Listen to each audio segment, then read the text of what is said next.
So, Licinia here. What do you have to tell me? How much of a traitor are you? I mean, who are you? Huh? Sorry, I'm still finding it hard to come to terms with all that's happened. Now that you're here, though, I'm hoping things might change for the better. You know, I've worked up quite a sweat from all that running about, so I'll leave space around the fire for the others. As you can tell, they're in far worse state than me. Yes. That's also something of an issue, seeing as you're not freezing to death right now. We were planning to look for somewhere warmer or with more food, but they are not going anywhere until we nurse them back to health, which I don't know how to do. Is there anything you can do to help them? I mean, both of my friends are capable healers, though Alfina more so than Alize. I can treat their frostbite and their wounds, but it will take time for the fire to do its work. Now would be a good occasion to make use of Emeline's tinctures, the ones that can warm the body from the inside out. Would you make sure everyone gets one? Sure.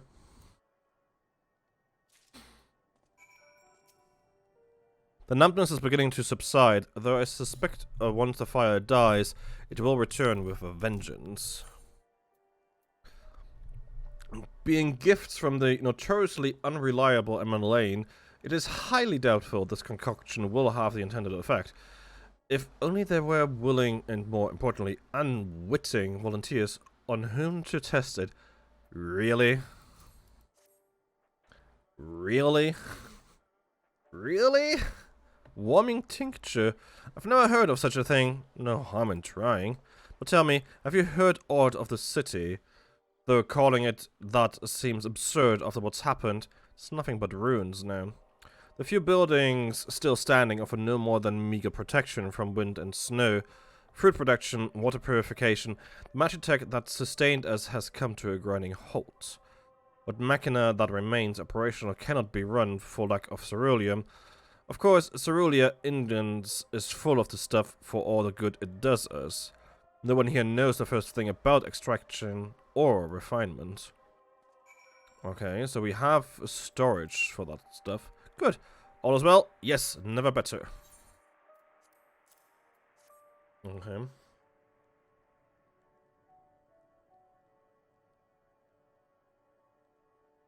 Oh, sweet. Oh, what sweet libation is this? Is it poison by any chance? Ha, that was a joke. A joke. Ha ha ha. If I laugh, this that I may not sweep. It is that I may not sweep.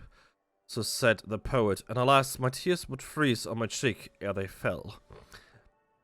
We are the blessed damned to be a witness to the fall of the great empire, while our brethren lie dead, or live on as puppets of flesh. First came the war, then came the roar. When morning came, Garleans was no more. In a cacophony of gunfire, explosions, and screams was our beloved capital razed to the ground. From the rubble rose the disheveled remnants, their lavish finery caked in ash as they shuffled mindlessly towards the palace, each bearing a fragment of stone or metal, an offering, perhaps, to the architect of our destruction. A hopeful few try to reason with the deranged, only to be beaten for their kindness. But I knew better than to plead with the horde. I fled with my health, if not my conscience preserved. Now I wait with my fellow cowards for a final judgment. Okay then. What do you want?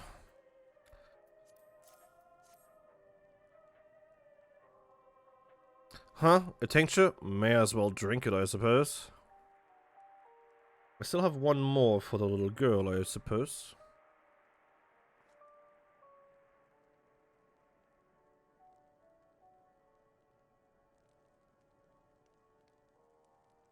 It's a radio. You don't have them where you come from, I take it.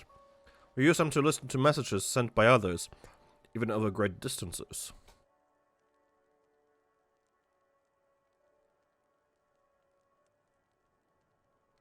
There are different types, but this model is by far the most popular. made with quality components, crafted with the finest ore, sourced from Locus Amonis, that is. From Corvus.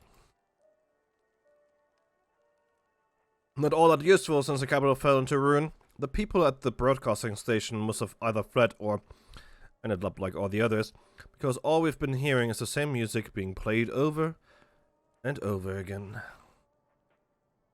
Home beyond the horizon, an ode to the brave men and women sent to reclaim our ancestral homeland of Locus Amonis. We may have founded an empire in these frozen wastes, but we always hoped to take back what was once ours. It's a solemn reminder that though we must suffer great hardship, better days will surely come. Despite everything, I believe that Emperor Varus yet lives, and that he speaks to us through our radios. It was a cunning strategy faking his murder. He must have foreseen this catastrophe and chosen to conceal himself, that he may one day make his triumphant return. Yes, I'm sure of it. Emperor Varus would not be defeated so easily. Oh, you poor sot. You poor sot.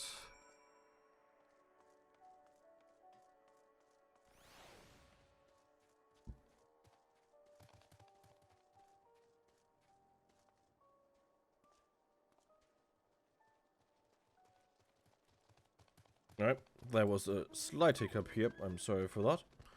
Should be fine now again. What's that? A poison. It will warm you up, which you clearly don't need. So this is what you gave the others. Thank you. I'll save it for later. Actually, I have a few things to ask you. Are you part of the group staying in Laterum? I saw Legatus Virgilia's troops heading towards the Magna Glaciers a few days ago. Are they the ones you encountered?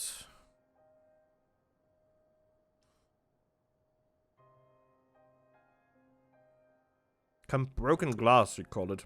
And Virgilia and her men are all there now.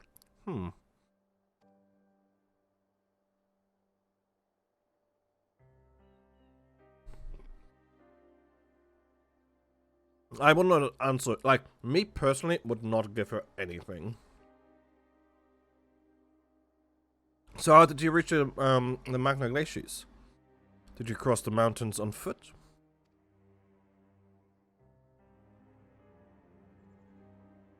Airships. Then there might be a way to...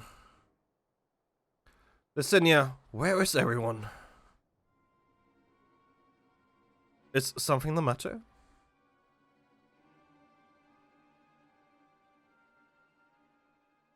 A voice from inside, you say? You must be imagining things. Everyone's out here. Perhaps a baby Almasty has found its way into the house. It wouldn't be the first time. There are other soldiers to scare them off. What animals have been roaming closer to the settlements? Some have been known to attack people too. I've just had an idea. If you and yours are strong enough to defeat alligators, then surely a few beasts shouldn't pose a threat. If you have a mind to continue helping us, perhaps you could head to the other side of the lake. There's a small group of tappers living there, people whose job was to extract ceruleum. They'll still do, from what we can tell. I've already tried asking if they would share their fuel with us, but they are not willing to give it away. They want food in exchange, lots of food, and that's something we don't have and can't get on our own. On top of that, to even reach their den, we'd have to make our way past all those creatures. Would you be willing to go in our place? We only need enough ceruleum to last until the others are strong enough to travel to our camp. If the offer still stands, that is. Oh, and I don't expect you to give up your own supplies, but there might be another way to pay the tappers. You best watch out for baby Almasties while we're away. There is someone in there. Huh? Ah, yes, of course. If I see any, I'll be sure to shoo them away. To reach Tappers Den, you'll have to cross the lake. The ice is thick enough to support a person's weight, but if you'd rather not take the risk, you'll need to take the long way around. Finding the entrance can be a bit tricky too, so it's easy to just look for someone standing guard outside. However you decide to head there, please be careful. She's way too finely dressed in this freezing cold, not caring at all, and she's the only one who didn't take the tincture.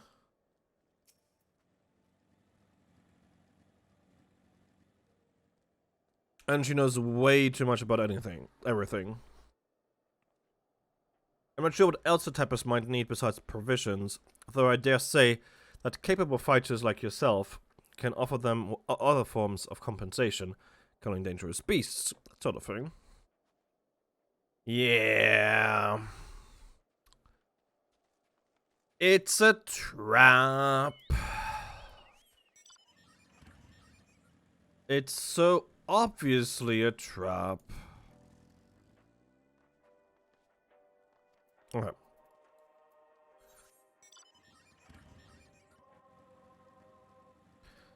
I don't want to go because it is obviously a trap.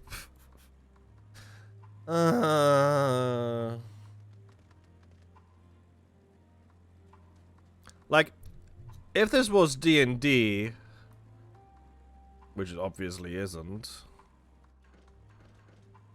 If this were D&D, she would need to make one hell of a deception check to make me go down there. She would need to give me a really good reason to go down here.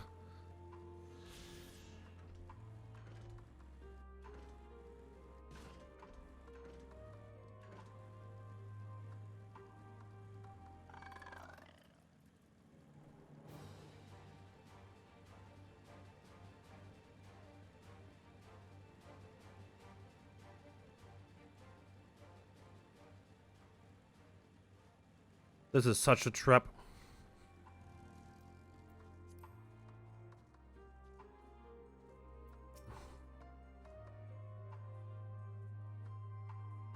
Who goes there? How did he find us?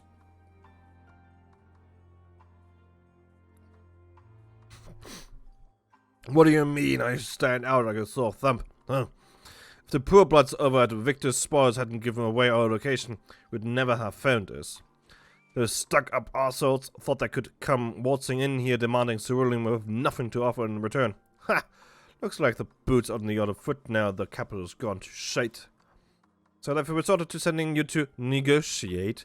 I know you're a game cell sort, but I think we'll give in to intimidation. They've got another thing coming. I don't want to fight you, like, at all.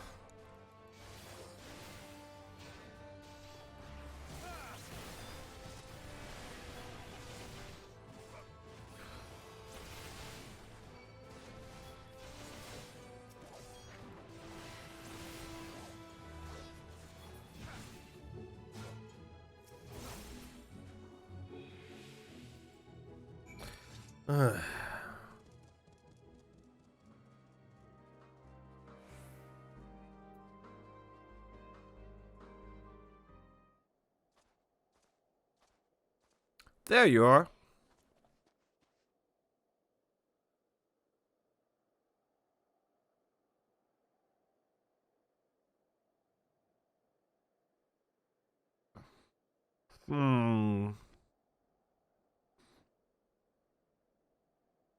Interesting. So Alfina is alone. I don't like this.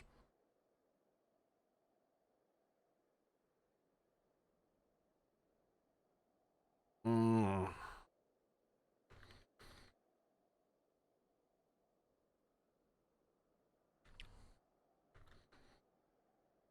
Hmm.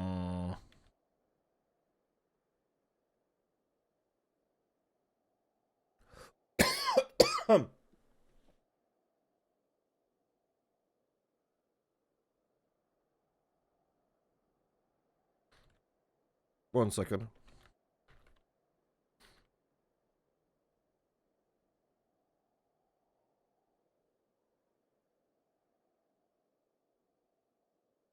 Alright. Just after you left, Licinia asked me to go and catch up with you, in case you needed a hand. Someone must have let slip that I have a little experience in transporting barrels of ceruleum. So this is Tepper's den. Well then, after you. I don't trust this girl at all.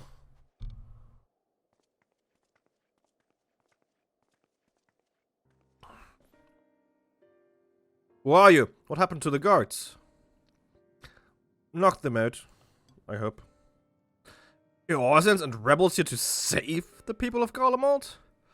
That doesn't make any goddamn sense. Why in the hell would you pass up this chance to put those Imperial bastards to the sword? Let me guess, none of you are Garlean. You were brought here from other lands?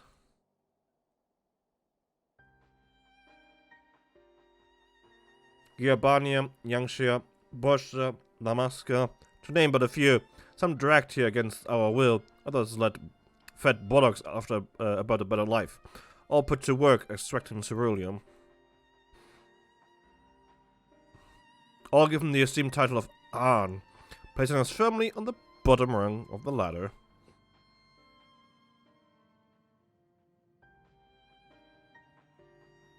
But the old hierarchy means nothing in the new Garlemald, says we.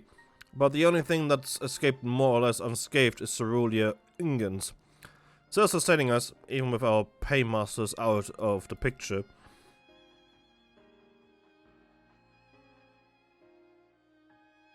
We hear you're experts in drawing up ceruleum from the bottom of the lake. But how can you do that if it's frozen over? Wouldn't you like to know? Trader's secrets, I'm afraid. At any rate, it's not as if ceruleum is used for much these days. But with the city in ruins, we take enough to power our heaters and save the surplus for later. And though it helps stave off the cold, it does not all about our hunger unless we can trade it away. Speaking of which, be sure to tell your contingent we've got ceruleum by the barrel for. If they're interested, we'll exchange it for whatever provisions they're willing to spare.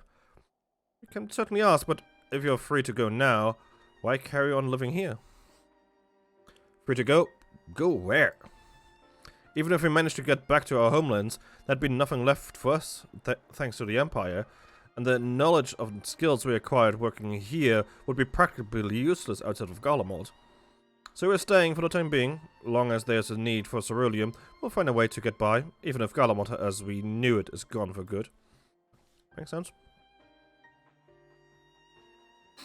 Gone for good. They did build up a life over here. Whether or not they like it is a different question.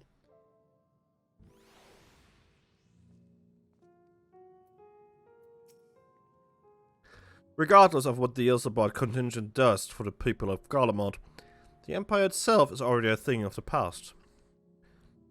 For many, that would be cause for celebration, while for others, their whole way of life will have been turned upside down. After all the atrocities committed in the Empire's name, perhaps it is for the best that it is consigned to history. But what of the ordinary people, their lives, their stories, should they be forgotten too? I suppose there'll be plenty of time to ponder that later. For now, let's see about getting some ceruleum. Nearly 83. And the end of the trail. So you've come seeking ceruleum, have you? Yeah. What? Those pupils up at Victor's Spoiled sent you? To turn to their enemies for help? They must be more desperate than I'd thought. Then again, Licinia's got her little sister to think about. A sister? But we only saw Licinia and 3 men. It's possible she died from whatever was ailing her. If she needed treatment, I doubt there would be any way to get it around here. I may have refused Licinia at first, thinking she'd come back with something to exchange, but I can spare them a bottle's worth of ceruleum. Consider it a reward for introducing me to the rest of your contingent. Be sure to send them our way, you hear? I mean, we didn't really do that, but sure.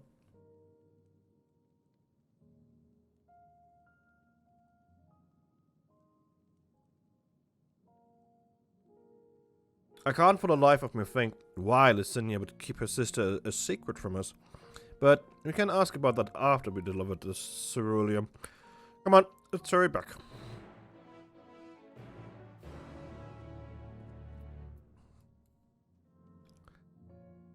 I mean, sure, we would introduce them to the contingent, but technically we didn't yet. Well, this is a little bit strange. Good choice of a mount here.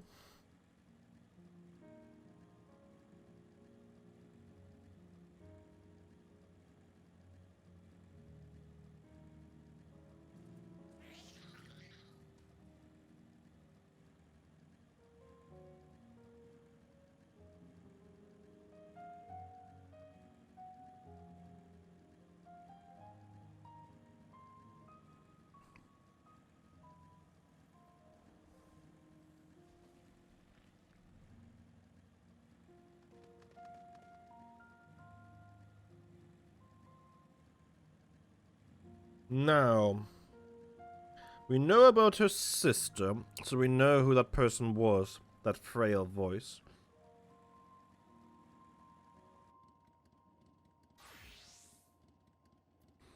She's not here anymore. They're not here anymore.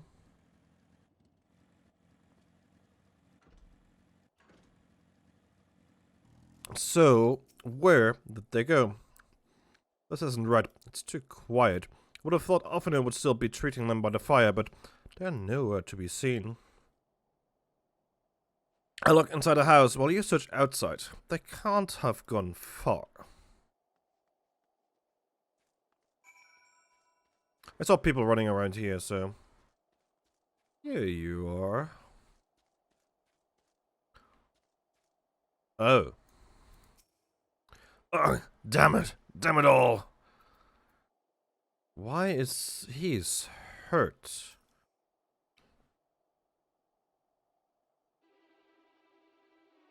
What happened here?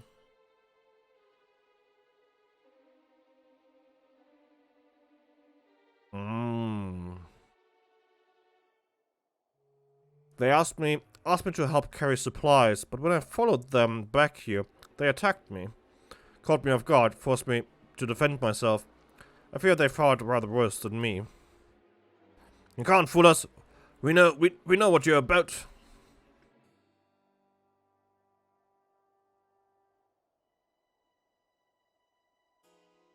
Vultures, that's what you are, waiting in the wings for us to show weakness, and then you swoop. Here to help, what rot, all a ploy to make us lower our guard. Let you in, put ourselves at your mercy, put us in chains, steal our lands, get your revenge. You're wrong, that's not what any of us want. Save the arguments for later, we've got bigger problems. I found empty medicine bottles and a bed that was still warm. It's true, Licinia was hiding her sick sister inside the house. Was. She gone now. But now there's no sign of either of them. Where are they? Where did they go? Away from you and yours, and if you think I'll tell you, you're a fool. I'll never give up my people. We're trying to help them, you idiot. Her sister's ill, the empty bottles prove it, so the medicine ran out, or she put it in her pockets to make it easier to carry, or to avoid the sound of clinking glass. There are beasts everywhere, how could you let them go alone? To protect them from you.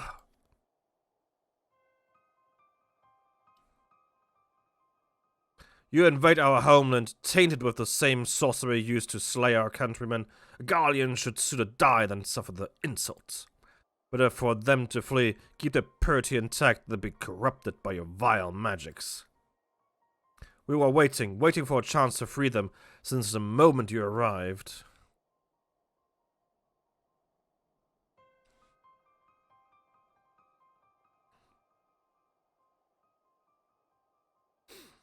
That is getting us nowhere.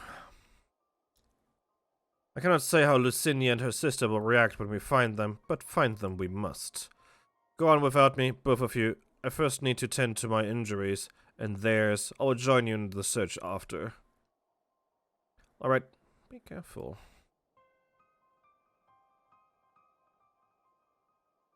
We'll do our best to find them quickly. I mean, there's only one path out of here, so that's where we'll start. Yep.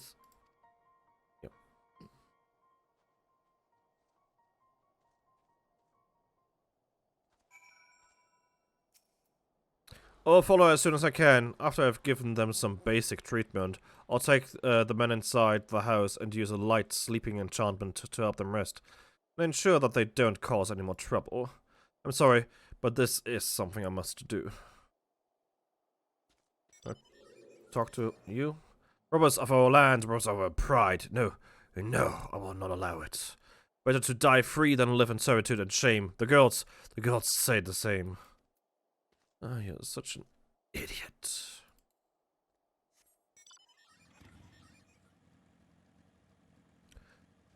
Fools, all of you! Hey, there's a ceruleum spread right next to you, Alize.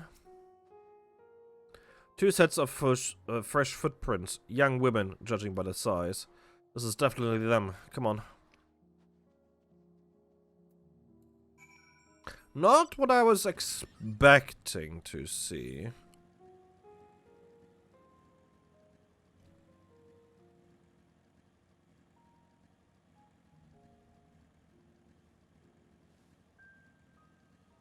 Oh.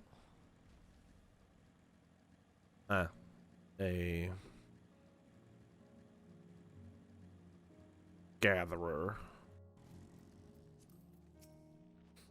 The trail drops at the frozen lake. Perhaps they chose this route so as not to leave footprints. Can't think of any other reason. Look at this place. It's crawling with beasts. I can only imagine how hard it must be for her ailing sister to cross the ice. We could really do with Alphinaud's help, but we can't afford to wait for him. Let's split up and look for clues. Really? Search for hints as to Lucinia and her sister's whereabouts. And the area for this is huge.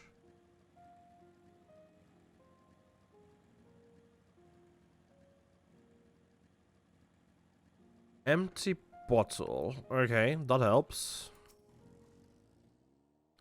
The empty bottle smells faintly of alcohol. Alcohol?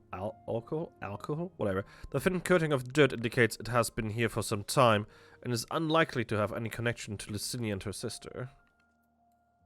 Okay.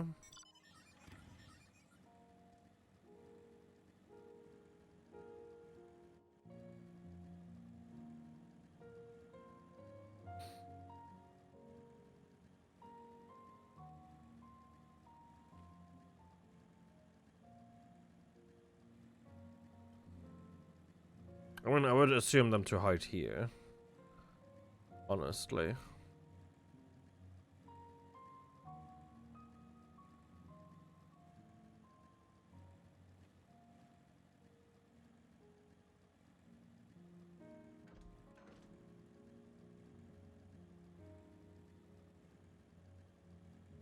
Fresh blood. Well, that says it all, I guess.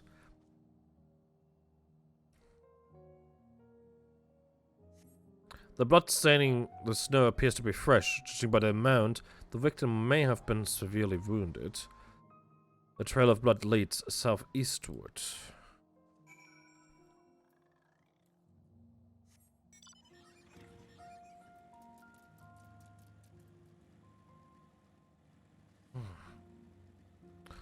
Fools, all of them.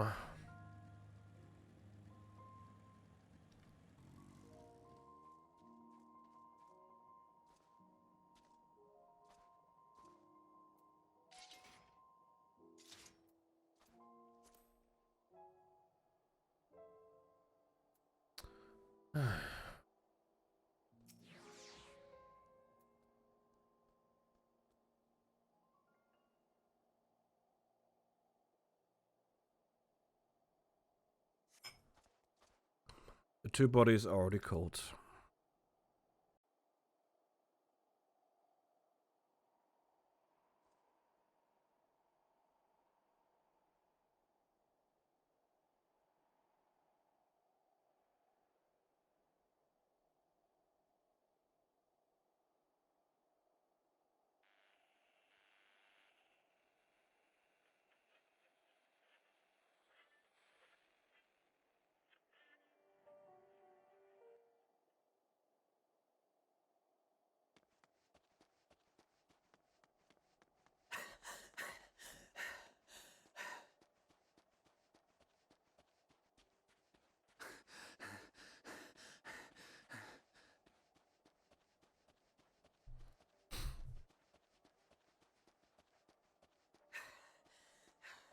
Blood trail.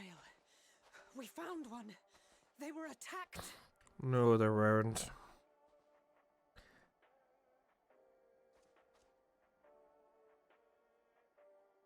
They took their own lives instead of...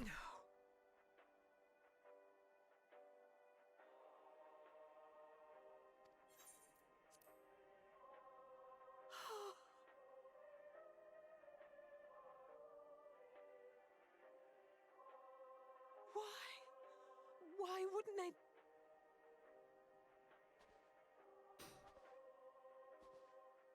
Safer to brave the wilds than trust in our magic.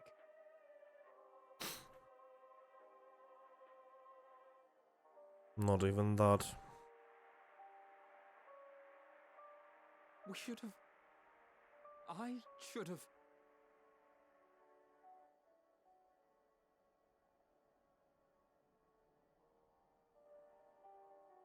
We can't leave them like this. We have to take them home. What if we're only making it worse?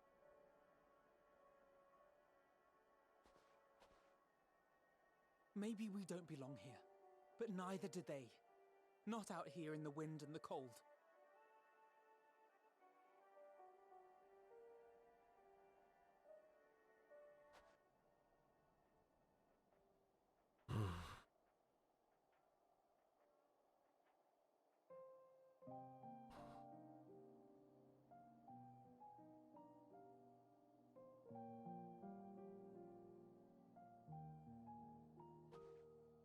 I heard the story about Varus's voice from beyond the grave. Of course, I didn't believe it, but Licinia and her sister did. Perhaps there is something to the tale after all.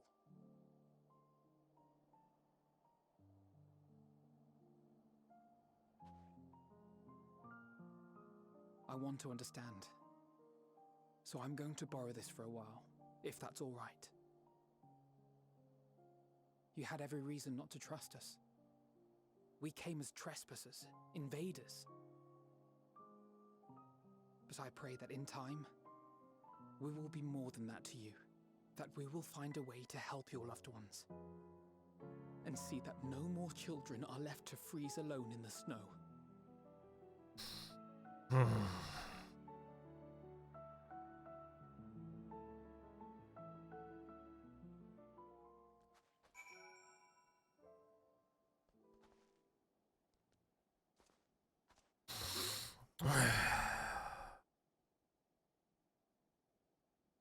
Like, I believe that they could, like, they killed themselves. I don't think that they were attacked.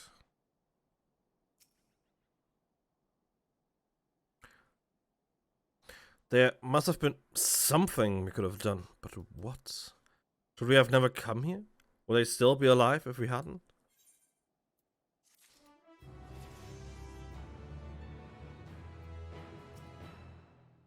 If only we had a chance to talk things over, but it's too late now. Too late by far.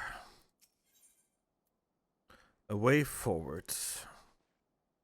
We've already caused enough harm here. Let us return to the camp before we cause any more. As for those inside the house, we should send someone to take care of them. Someone who isn't us. All we can do for now is make our report to Lucia and do everything in our power to prevent further tragedy. Let us linger here no more. Come.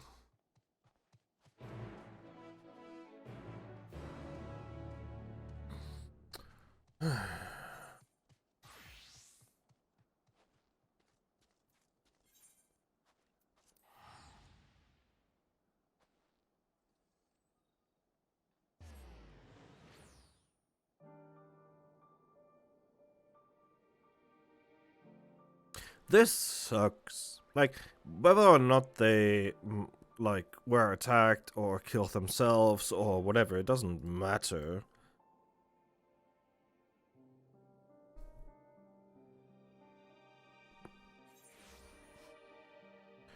They did not have to die.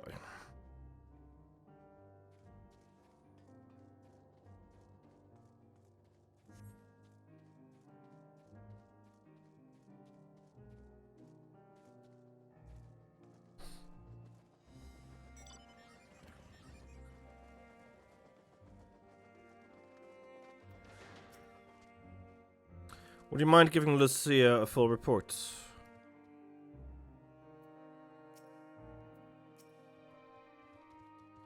We mustn't forget to send some of our allies to Tepper's Den. We still owe them for the bottle of ceruleum. Treatment of the Tempered is proceeding as well as can be expected. If there's anything to report, you will be sure to know. Though I gather you have a report of your own to deliver. ... Is something the matter? The twins look out of sorts, and you two seem a bit off.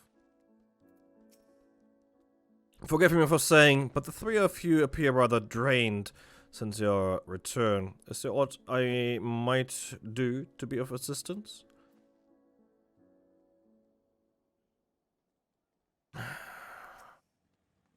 Alize and Alfino tell me they have finished their preliminary search for survivors, but refrain from saying much more than that. Clearly they are reluctant to provide details. Might I ask you for your account?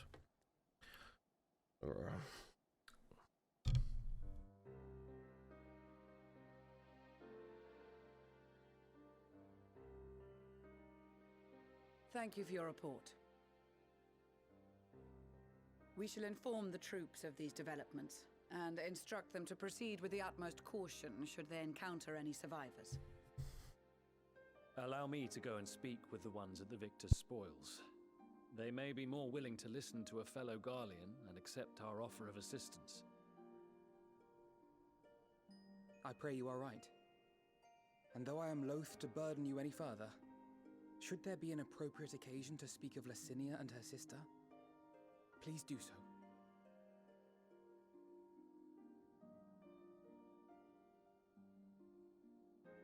I am sorry to have put you through this. My distress is nothing compared to their suffering. So tell me, what else have we learned?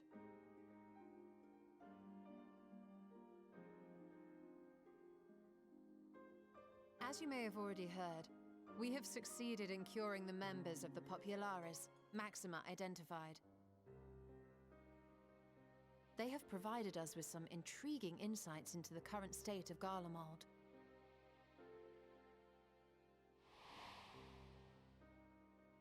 The assassination of Emperor Varus was the catalyst for the civil war.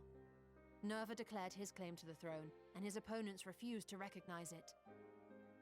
Fighting broke out in the capital, where Nerva's 3rd Legion clashed with the 1st, who remained loyal to Varus even after his death. Of course, even Imperial warmongers would balk at the idea of turning their shining city into a battleground. Like burning down the wood to spite the wasps. Neither side would be so mad. Unless something or someone inflamed their animosity to such an extent that they could not help but act against their better judgment.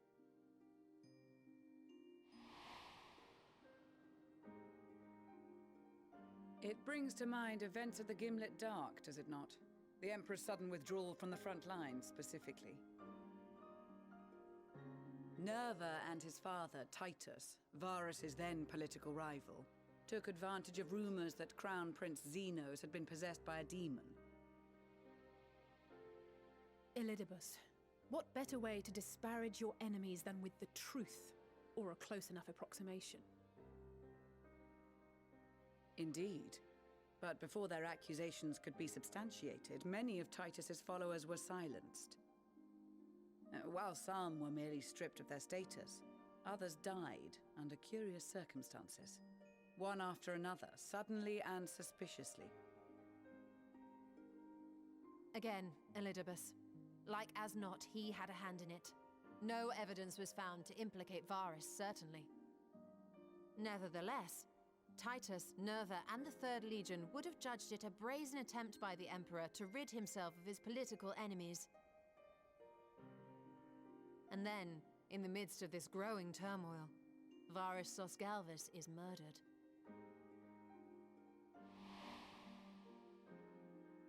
And Garlemald's own prodigal son, Gaius van Belsar, is named the murderer.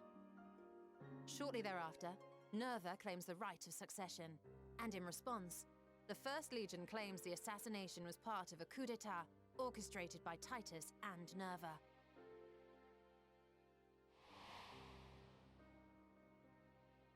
So no one is at fault, and everyone else is to blame. I should add that both parties received substantial financial backing, presumably to provide them with the means and encouragement to pursue a swift victory, and that these contributions came from the self-same benefactor. I'd heard House Brutus had been filling the Third Legion's coffers, but the First as well. It would seem so. Though the Populares determined that the First Legion received funds from a variety of organizations, all had connections to House Brutus. So Fandaniel, in the guise of Asahi, was playing both sides against each other the entire time. The information we gained from my friends does not end there. One night, shortly after fighting broke out, the capital was shaken by an immense tremor. From that point onward, they have no memories, no recollection of any events, including our clash on the Magna Glaciers. But when asked about the Imperial Palace and its bizarre transformation, they somehow recall Emperor Varus giving them orders in their dreams.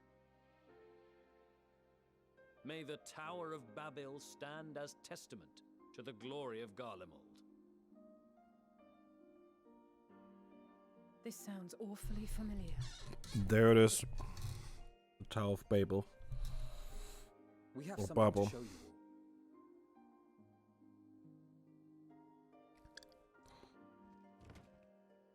all. The Final Fantasy IV references do not stop with the Tower of Zod. Varus spoke to them through this radio.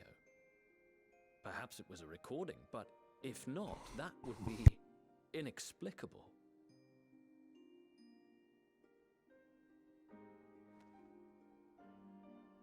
We are of one mind, then.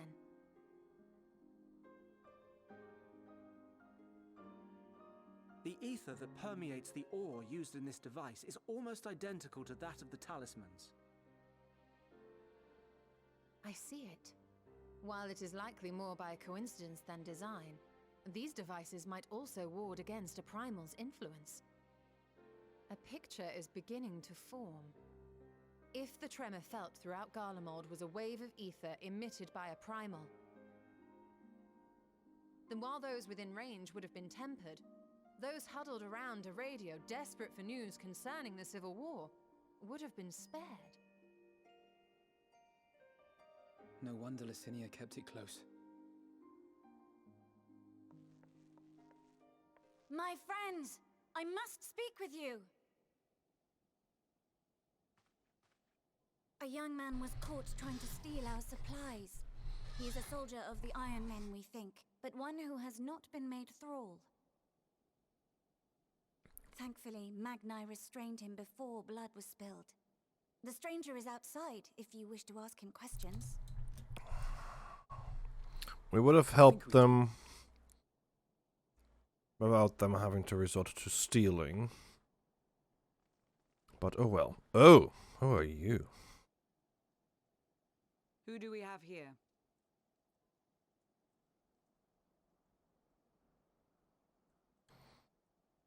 Garleans? Somewhat. Traitors to your homeland! Have you no shame?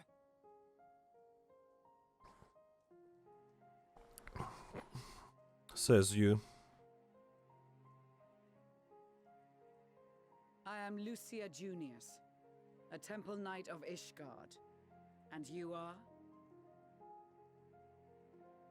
Jullus Pier Norbanus. And that's all you invaders will get from me. Interesting. We are not here to invade Garlemald. Far from it. Like you, our allies in Eorzea and the Far East fight in defense of their lives and their loved ones even as we speak. But it is the people of Garlemald who have suffered most. This we know. And that is why we have come to offer you our aid, that we may unite against our common foe.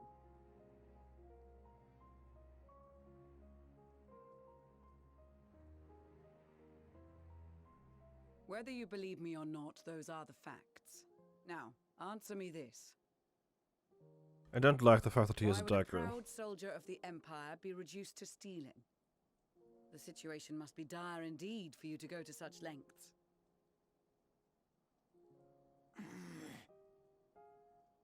If it is supplies you seek, we would gladly share ours, or turn a blind eye while you leave with your spoils.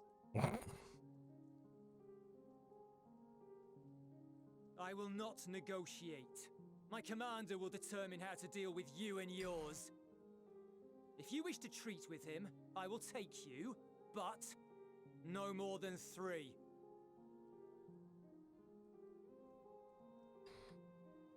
I don't much like the sound of that. But if we do accept his proposal, I suggest the 2 of us and... A Garlean, maybe? Please allow me and Alize to act as envoys. May I ask why? That's a really good question. We have seen with our own eyes the hardships the Garleans face. How their futures and lives hang in the balance. Okay. It's not the warmest invitation, but it's an opportunity to prove our intentions true. Maybe not a chance to make things right, but a chance to make them better.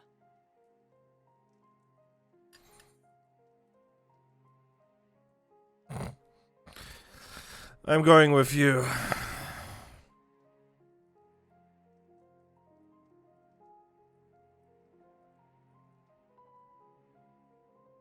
I can see that persuading you otherwise is a lost cause, but you will proceed with the utmost care. Oh, I will. They won't.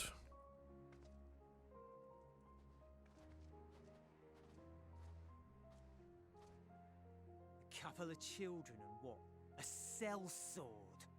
Is this an insult? Not in the least. You will find that they are more than qualified to speak on our behalf. He has more intelligence than your entire company There are put. many dangers on the road ahead. I will need that back. Than the entire legion put together.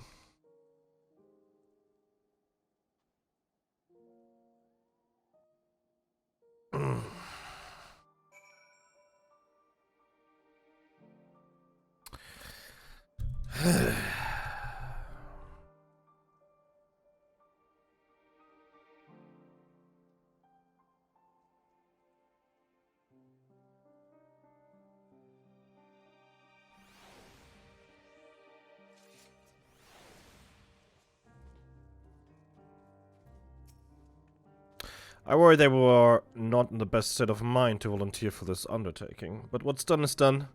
I know we'll take good care of them, and yourself as well, I trust. They are resilient in the face of hardship. You as well.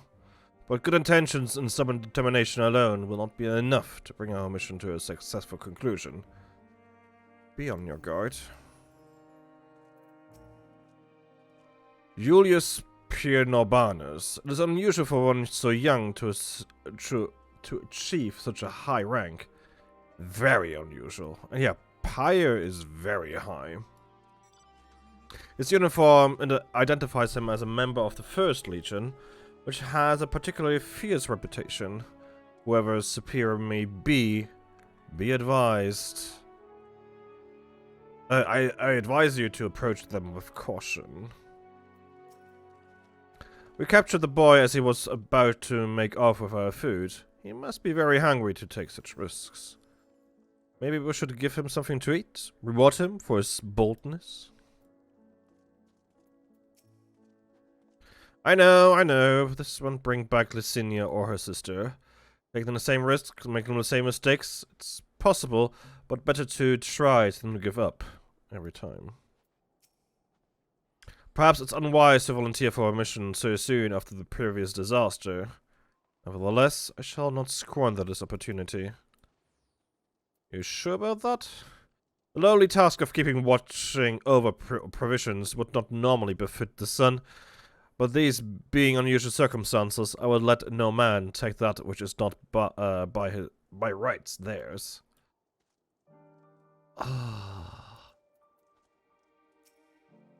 Set your farewells, have you? Oh, I don't like the sound of that. You will be received as invited guests, and so I urge you to observe proper social etiquette and conduct yourselves accordingly. Your safe return takes precedence above all else. Remember this. Thancred, in particular, will be worried sick if you're gone too long. May the Fury watch over and keep you. So Thancred is basically just going to spy and make sure that we're there. Alright.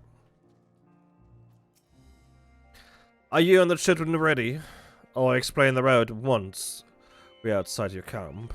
If anyone attempts to follow us, we will judge it an act of hostility. We will not hesitate to take appropriate measures. I expect nothing less. You have our full cooperation.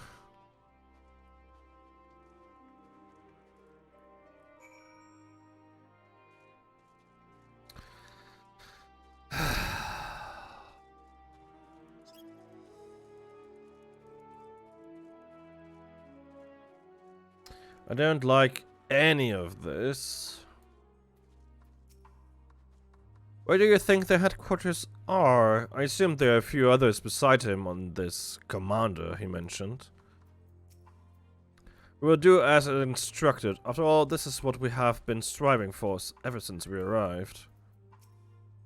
Alright, this is far enough. Listen carefully. We head over that hill and then follow the road until we reach Liminal Station 4. Children in the lead, I want you where I can see you. We do have names, you know. I'm Elize, and he's Alphino. And last but not least, there's Laverne. Laverne, where have I heard that before? No matter, Alphino and Alize will watch the road ahead, while we bring up the rear. I wasn't lying about there being many dangers.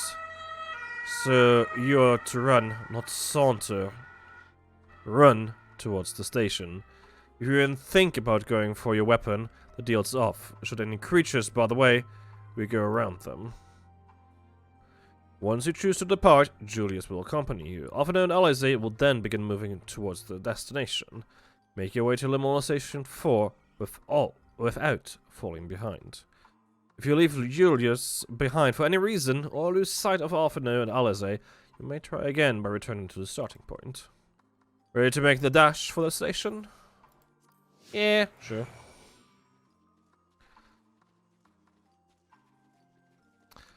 Over that hill, right? Yeah. If you call that a brisk walk.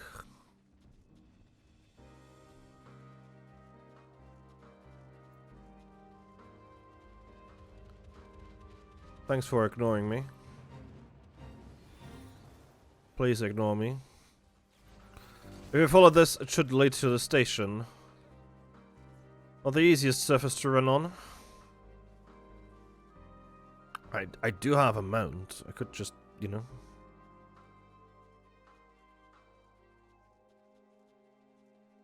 Oh well. We better not draw attention.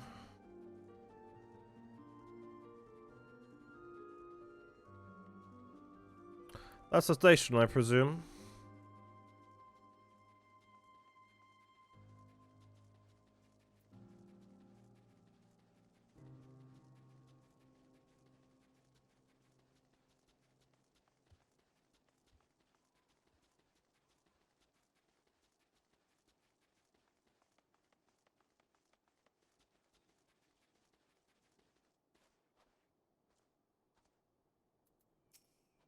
It's nothing like the ones in Thanalan. It is not.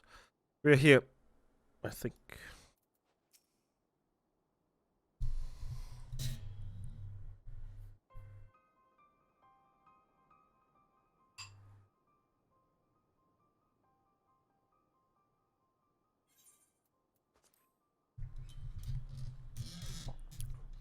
That's it. The first stop, that is. Good. It looks like your friends knew better than to follow us. Are these your headquarters? No, we're stopping here so I can check for pursuers. Since it appears you've kept your side of the bargain, we can carry on.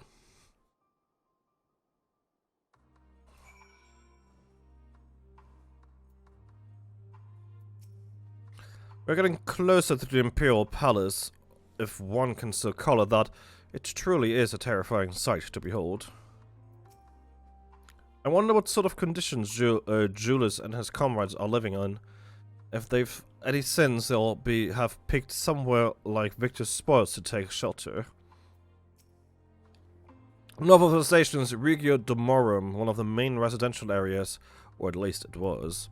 The afflicted roam the streets in packs. They'll tear us to shreds if given the chance. Keep close, no running off. Understood? Sure.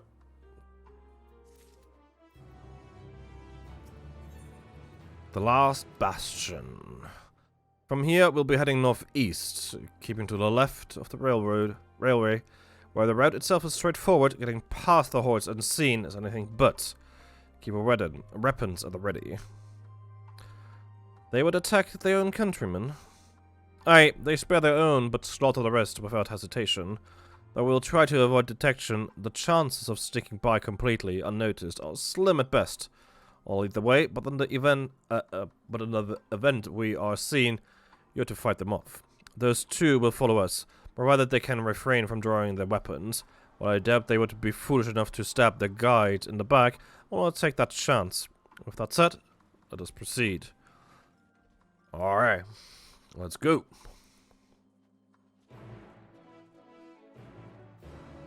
At least now I can just mount up.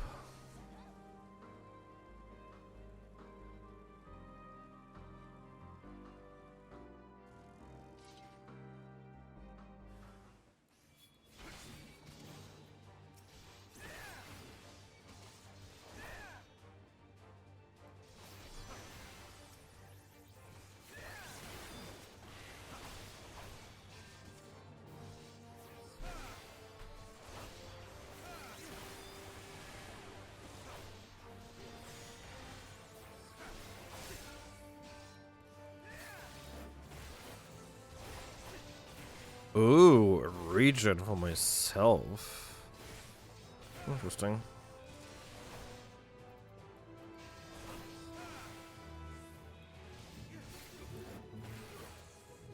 Block incoming attacks for 8 seconds. Reduces damage taken by 15%, 4 seconds. Knight's Benediction gradually restores HP for 12 seconds. Interesting. Holy Sheltron. I like it. We must stay alert. Oh, that's not mine. God damn it, we're perfectly capable of holding our own.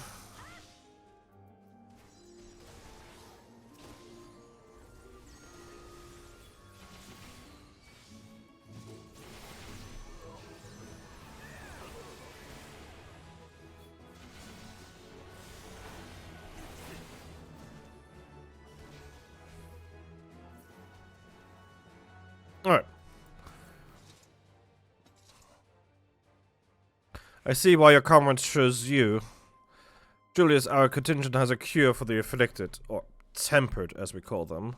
Your people would need to be taken to custody that we may administer the treatment, but they would eventually regain their sanity. Is that so? For all I know, your treatment would simply force them to forsake one master for another. As far as I and my legion are concerned, you are no longer our people. They are no longer our people. They're beyond saving. Those who thought differently and tried to reason with them were butchered for their bleeding hearts. Come, we have to keep moving. Fine. Fair point.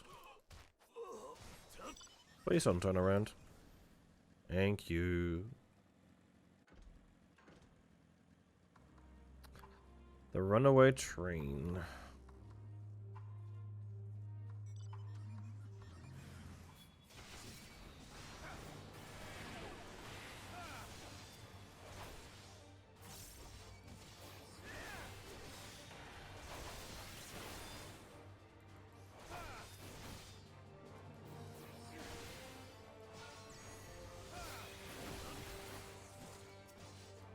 Really? You would stun me?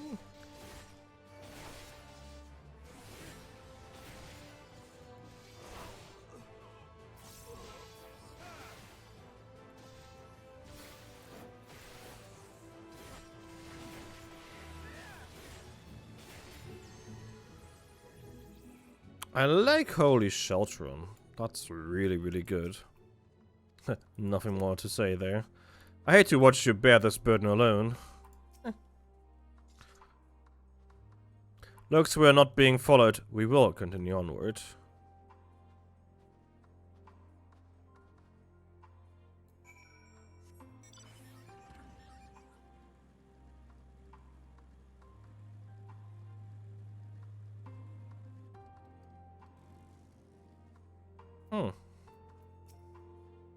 He truly believes there's nothing that can be done for them. No wonder he isn't afraid to get his hands dirty. The surest way to limit casualties is to reach our destination without drawing attention to ourselves. Perhaps afterwards we can try again to convince Julius that the temperate can be saved. I meant what I said. These people deserve only death. I staked my hand before only out of desire to remain undiscovered, and that is still the higher priority. We should continue to avoid any unnecessary confrontations. Keep following the railway.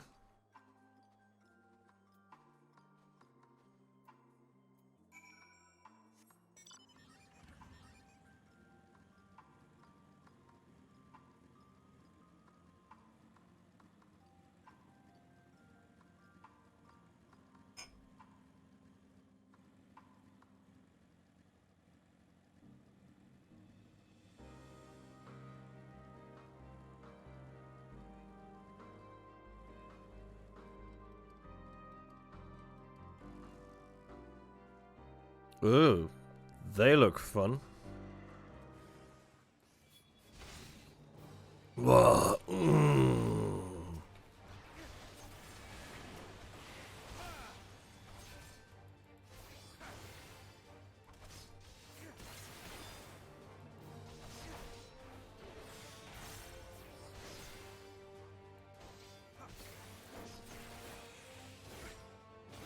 I wonder, does Holy Sheltron trigger?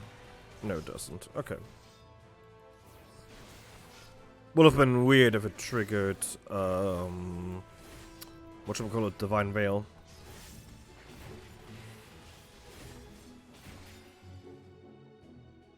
Even if it has a heal associated with it. Such a transformation is likely irreversible. To think they were once ordinary people.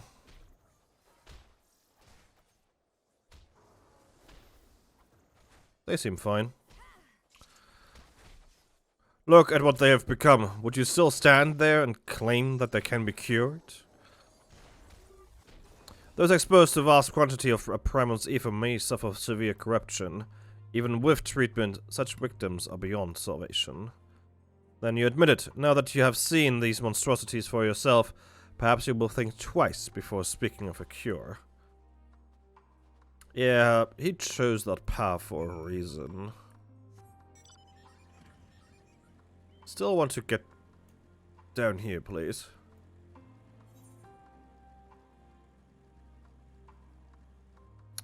Ah, there's the entrance.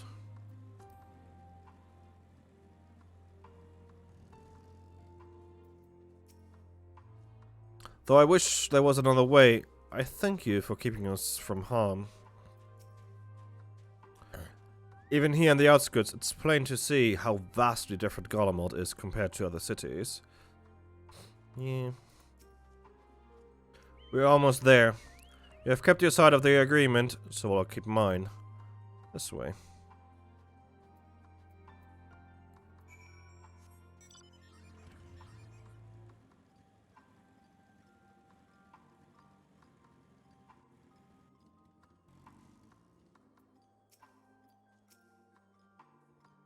This is Tertium, one of Garlemald's largest stations. It now serves as our headquarters. I've already sent the twins ahead. I'll be with you soon, so wait for me at the bottom of the stairs. Uh-huh.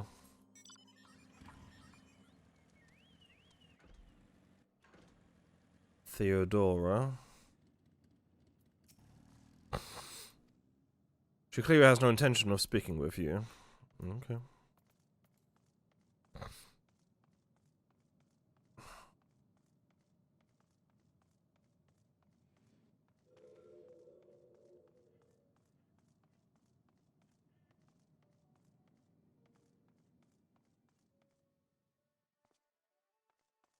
Alright, let's get that Etherite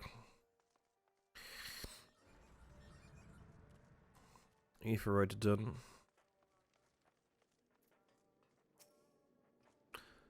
Not responding. Okay, fair enough.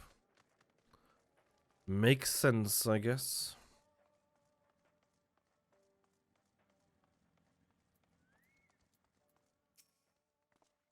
I had no idea that I had such expansive structures built underground. Yeah.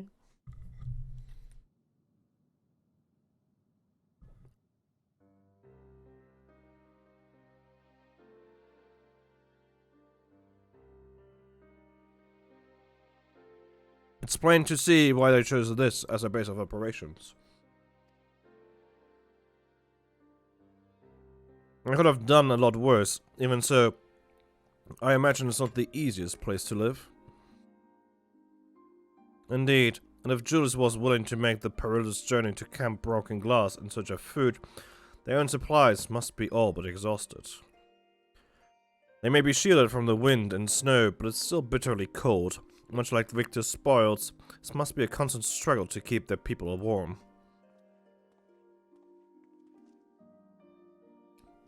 Lower your voice. While you may be here as my guests, the others will not take kindly to your presence.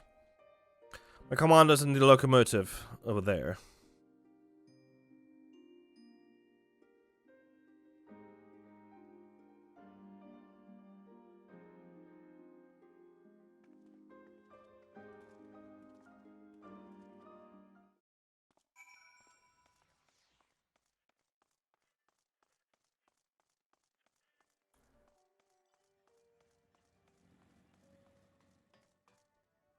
Imposing commander. Now comes the true test. He certainly looks the part.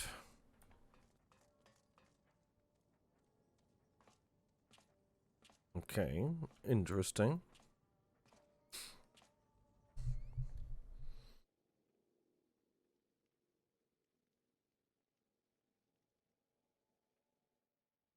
These are their chosen representatives.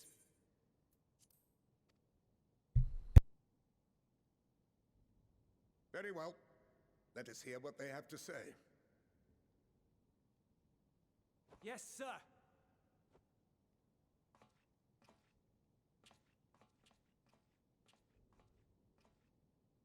I present to you our commander, Lord Quintus Vankina, Legatus of the 1st Legion. The first? I had no idea you had survived.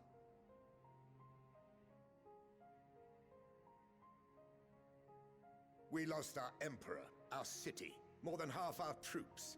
For my wounds, I may never take the field again. But we survived, aye.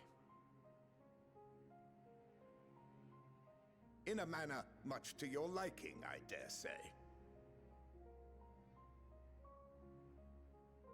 We have no intention of adding to your misfortunes, nor do we bear you any ill will.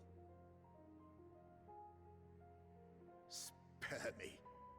Though you children may speak in earnest, overtures of peace ever ring hollow in my ears. So long as man stands to profit from his neighbor's suffering, war is inevitable.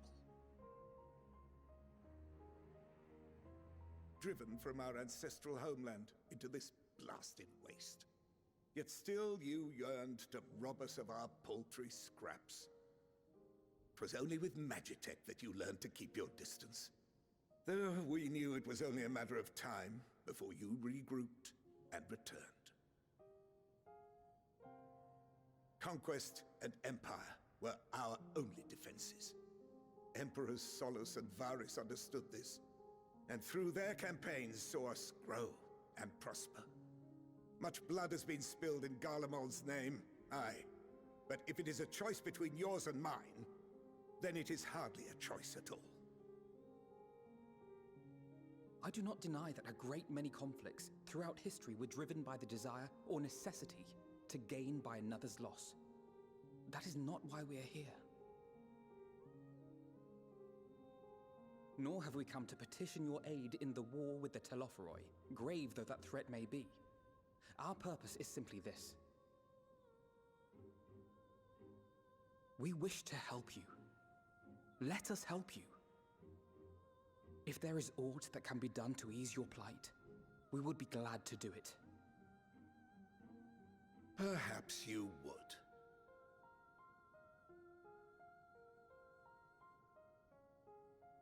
But regardless of the ideals you espouse, your leaders would not send an army into Garlemald if they did not stand to benefit. If we accept their aid, they will expect their efforts to be rewarded once the Telophoroi are no longer a threat. And after compensation and concessions, the great empire would be brought to heel. Her enemies rejoice at her downfall. Our third eye, a mark of shame.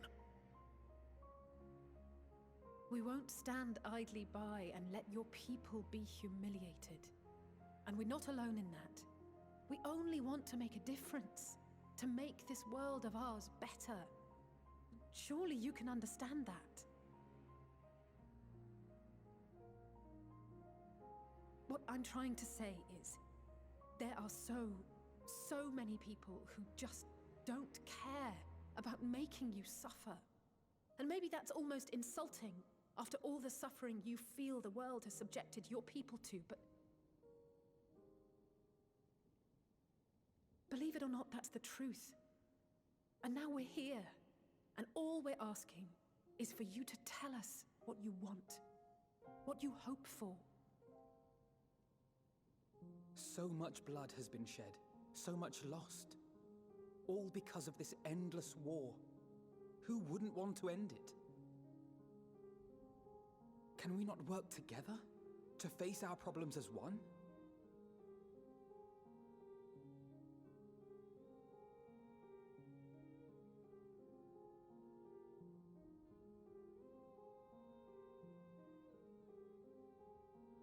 Answer me this, young peacemakers. If a world without conflict is your desire, why reject the unity and prosperity of Garlemald? Is it because we do not share your faith? That we do not share your heritage? That our ideals and virtues differ? That we cherish and hold in the highest that which you do not? Disparity is the root of discord, and peace built on compromise is flawed and fleeting. Happiness for one and all is a dream, and the reality is that to the victor go the spoils. The problem with your proposition is... What did you say? Let me actually find that out. Why reject the unity and prosperity of Garlemald? Because you would rule over others. You wouldn't allow for others to have their own faith. The same reasons you bring to the table are the reasons you don't let people have their faith, their wishes, their freedom. You would suppose everyone to your will, and no one else's. That's why. That is why we Garleans will never submit nor surrender. For freedom and for pride, we will remain true to ourselves until the bitter end. That is my hope. Sure.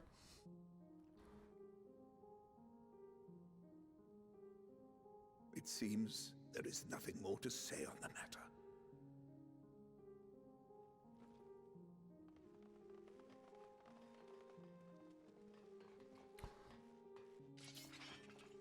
Wow. You will remain here while I decide what is to be done with you. Do not be alarmed. No harm will come to you if you cooperate.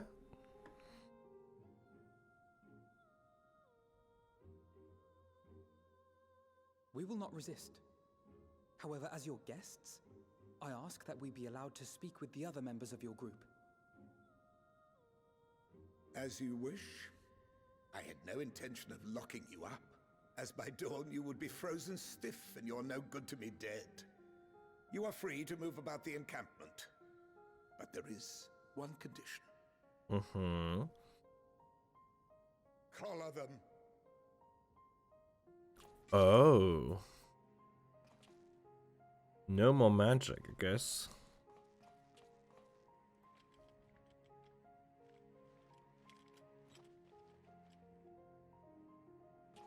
What are these?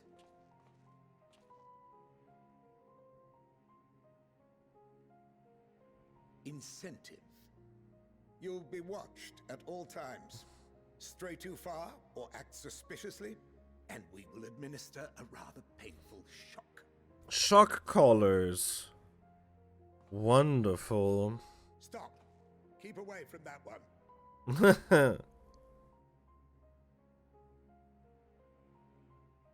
The champion of Eorzea is not so easily cowed.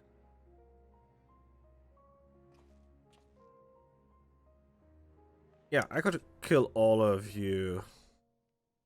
The blink of an eye. Even if he allowed himself to be collared, the shock would be no more than an itch. No. If he refuses to obey, we will activate the twins' restraints instead. Fair.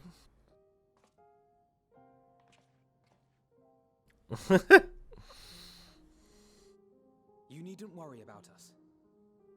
Too late. Already worrying We'll about forget you. we're even wearing them soon enough. You won't. Even now, you still... Why go to such lengths? What is it all for?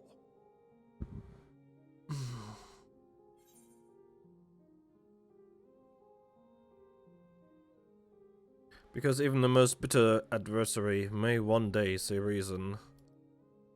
The coldest, blackest of nights, meager though it may be, we must share the warmth of our fire. I like that one. That goes a little bit with what Heidelin said to us. Oh, and also this, yes. That's a good point.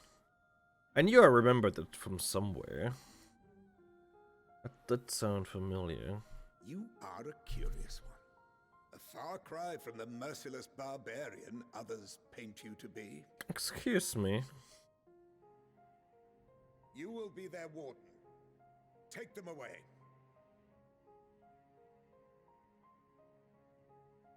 Yes, sir.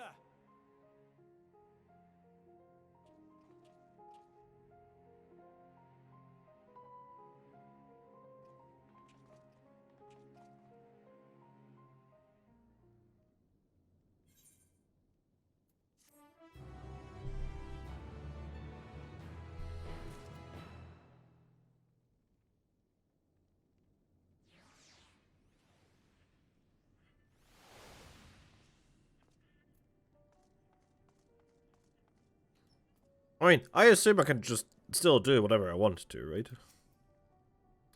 I have to remind myself not to touch it, even if it starts to itch. I'd rather not set it off by accident. Anyway, enough about that. Let's learn what we can from the refugees. It will take more than a trifle such as this to deter us. Compared to what Garleans people have suffered in recent days, these collars are a minor inconvenience.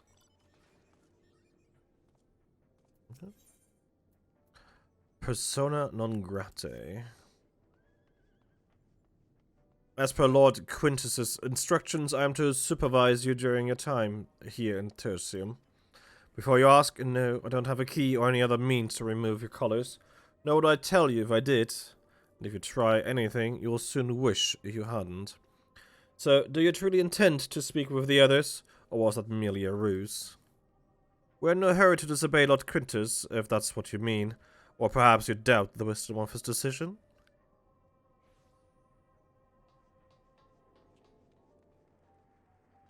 Do as you will, but remember, I'll be watching.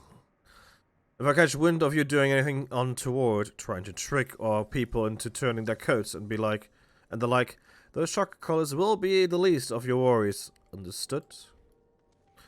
Though we are somewhat compromised, to put it lightly, let's not waste the opportunity. I suggest splitting up and learning what we can of their situation.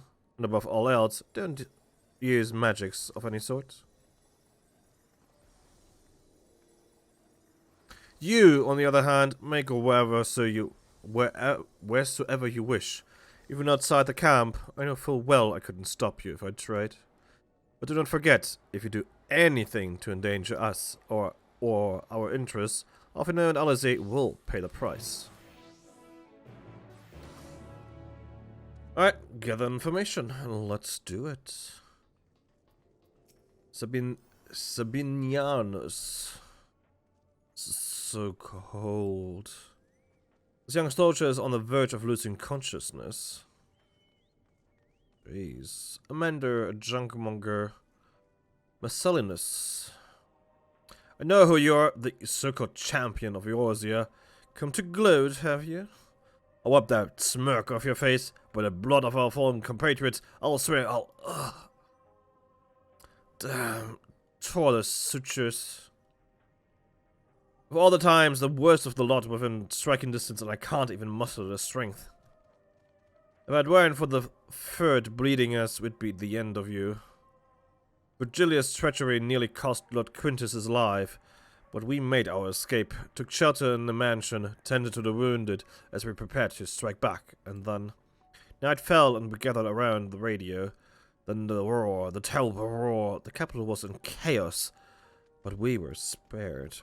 If you can call this mercy, mind intact but body broken, is social name alone. I'd cut you down where you stand if I could. Murderer. You can try.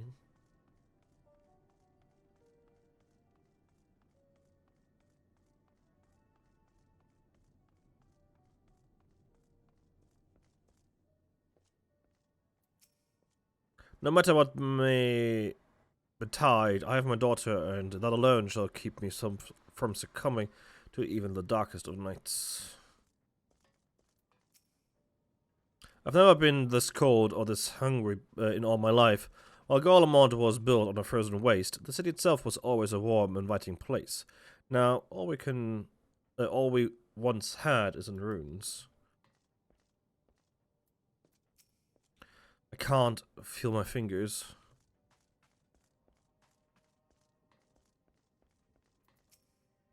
So cold, and probably hasn't had a proper meal in days. If only we'd brought some food with us, Perhaps I could use a little magic to... No, I mustn't. God, this is so frustrating. How much longer are we going to be stuck down here? There's no way to live. This is no way to live. There ought we may do to ease your woes.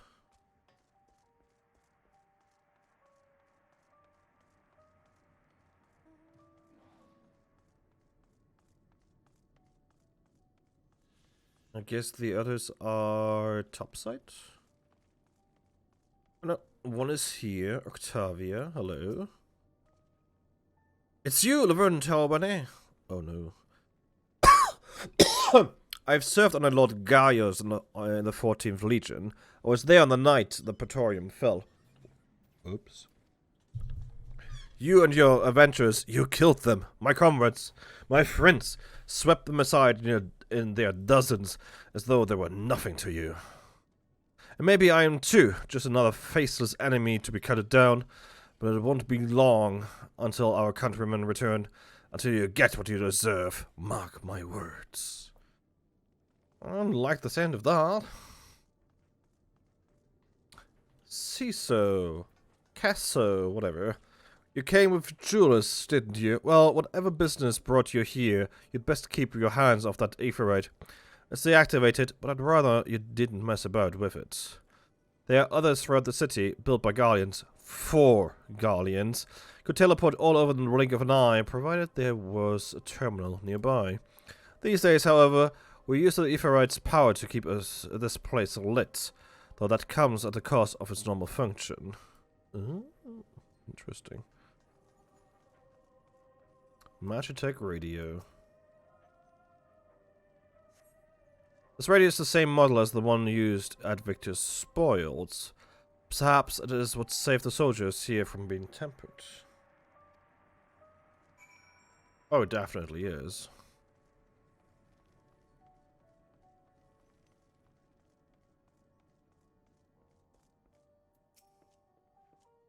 Did you learn anything of note?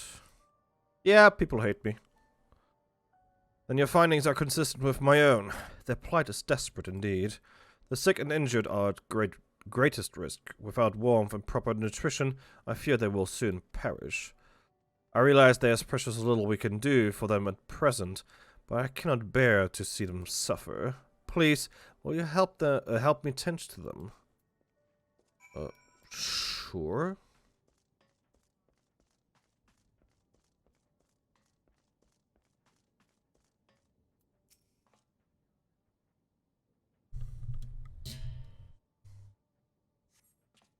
Who's there? My eyes, I can't see all that well. Ah, thank you. The numbness has subsided a little. But I know I won't last much longer. You should look to the others who can still fight. Give them my ration. If me going hungry means someone else lives to see another day, so be it. At least I can still serve in that way. Oh, God.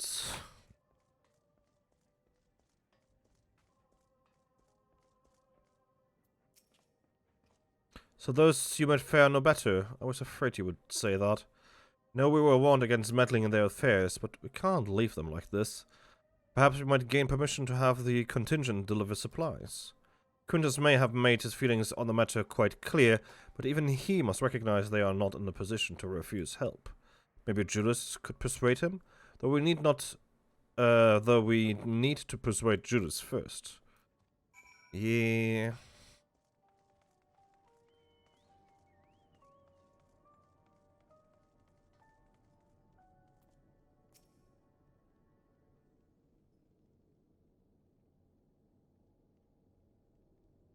Well, soon enough.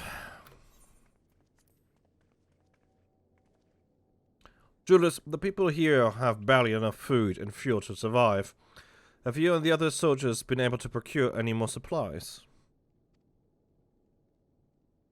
We've been scavenging provisions from the nearby houses, as most families kept some stored away in the event they were snowed in. So, going out and getting it is dangerous work, and we've a lot of mouths to feed. Fuel is the greater concern, though. We had some ceruleum set aside, until it was stolen. We haven't identified a culprit. Could have been other refugees or one of the afflicted, for all we know. Either way, we're down to the last dregs. Without the heating they need, those in poor health are only going to get worse instead of better. Speaking of heat. If it's ceruleum you need, our contingent has secured a ready supply. We can have some sent over. We will not accept your charity. If you can hold out a little longer, the situation is sure to change. Everything will change. Those mysterious countrymen of yours, I assume?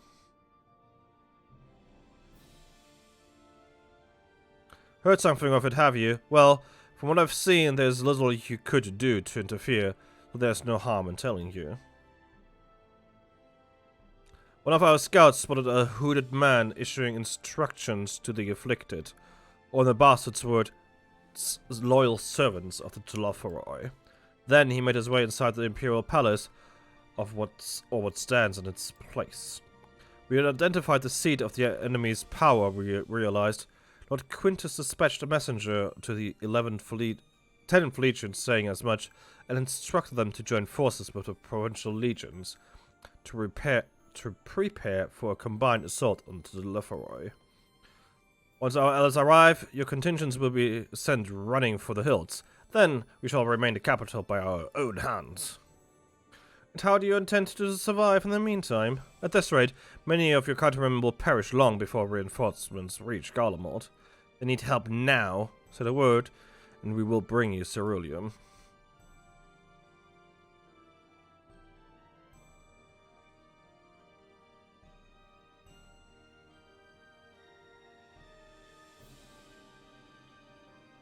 I will speak with Lord Quintus.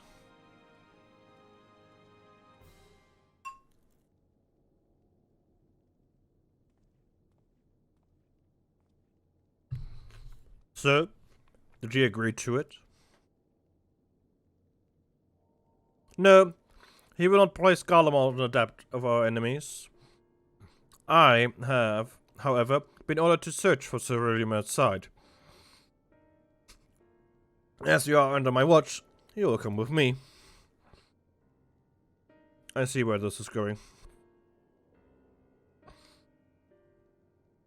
Very well. After all, many hands make light work. You lot are more trouble than you're worth. Once we're outside, you will follow my instructions to the letter. We depart shortly.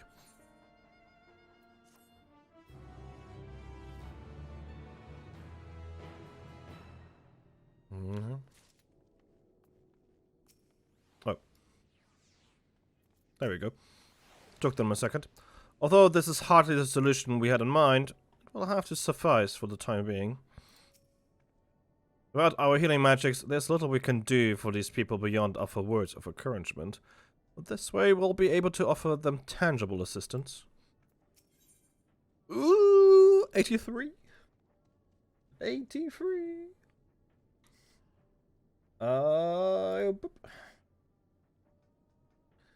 MSQ level 83. Wait. Whoop. Stream info updated successful. Nice. Alright.